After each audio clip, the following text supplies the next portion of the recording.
уру болбой, улут болбой, өзбек, кыргыз, сен 5 кама, мен 40 бол, сен келди деп бөлүнбөстөн, бардыгыбыз мусулманбыз, бир тууганбыз деп, бир борбуз деп, ошол бир туугандарыбызга операциясына керектүү акчаны чогулталы деп баш бел байлап, баш бириктирип аракет кылды эле.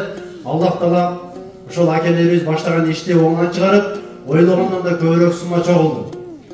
Ошол элибиздин ынтымагын көргөн, элибиздин биримдигин көргөн, ушул биринчи өндөн бир акебиздин жаш уулу ошо төрөгөн эле, ошо арткы аврети жок төрөгөн экен, тубасы болду.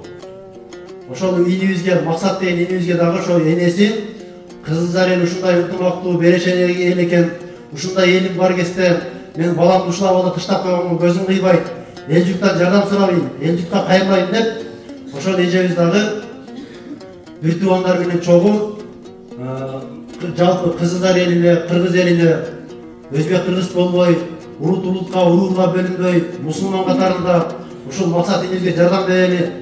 Кече атайын ушул мечитте жыйын болуп өткөн, андыктан ушул өзгөчө могу биринчи бөлүмдүк акелерибиз, агаларыбыз Кайдыгер Карабай бүгүндөн баштап ушул центральный мечитте ар күнү куптан намаздан кийин ошол Максат инибизге чогулган акчанын ачык эсеби болот, жана жыйынтыгы чыгарылат да күнүгө.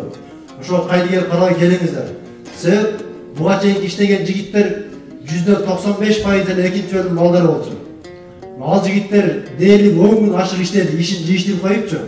Алар дагы чарчады ошой. Алар дагы дүйнөлүк кызматтары бар. Эми ошого эстафета, кезек биринчи бөлүмгө келди туугандар. Биринчи бөлүмдүк аке-өлкөлөр Кайдыгер Карабай, жаштар кыла берсин деп аксакалдар, жаштарыбыз аксакалдар кылсын дебестен, аксакалдар келип батасын берсин, жаштар келип иштеп берсин, кызмат кылып берели, Алла разылыгы үчүн. Ал жигит менин дагы, сиздин дагы бир тууганыңыз эмес, тага журтуңуз эмес, кайын журтуңуз эмес. Бирок мусулман бир тууганыңыз да. Мусулманды эч качан таштабайт. Пайгамбар айткан, мусулманга ушундай бири-бирине бекем жана боорукер болот. Эгер алардын бирөөсүнө бир пикелек кирсе дагы баарысынын денеси ооруйт деген да. Ошондуктан урматтуу туугандар, ушу Максат инибиздин операциясына азыр $20.000 акча керек экен.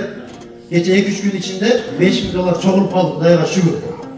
Эми калган $15.000 жапатырмак колдон келишинче чогулталып, өзгөчө айта кетчү нерсе, ушу Максат инибизге деп кече атайын жыл болдук бир акебиз 2 козу бир улап бериптир да. Максат тааныбайт ал. Алла үчүн берип атат. Дагы сырттан бир акелерибиз 10.000 которду, бирөө 7.000 которду, бирөөлөр Россияда иштеген тааныбаган бирөөлөр чогулуп туруп эле ошол коллективдин атынан деп 50.000 которуптур. Жада калса ошол Максаттын өзүнүн классташтары биринчи Б класстын атынан деп 2,5 сом акча чогултуптур да. Эми туугандар, ошондой кайрымдуулук кылып аткан кезде биз чекеде тамаша кылбайлы. Ассаламу алейкум айылдаштар.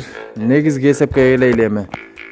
Буга чейин үйүнөн чогулган акчаларын алганыбыз кече. Анан Бишкектен атады салган акчалар, анан бүгүн бияктан чогулган акчалар, кыскасы бардыгы картадагы акчалар, бардыгы биригип канча болду? $879.689 сом. Машалла. $10.000, $10.000. Дагы бир ха деп коём. Аз калып тура буйруса.